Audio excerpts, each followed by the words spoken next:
Porgy and Bess is relevant to every township here in South Africa. There are people who, like Porgy, are being looked down to, but they play a big role in changing and making the community to become close.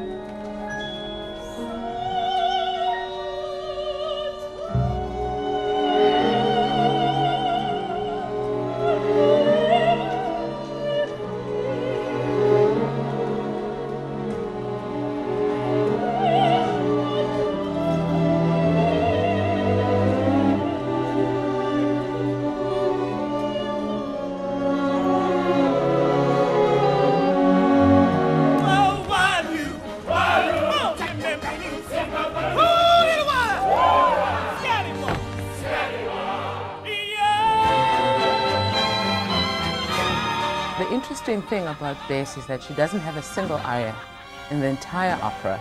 She's on stage 90% of the time, and yet she is so strong as a character.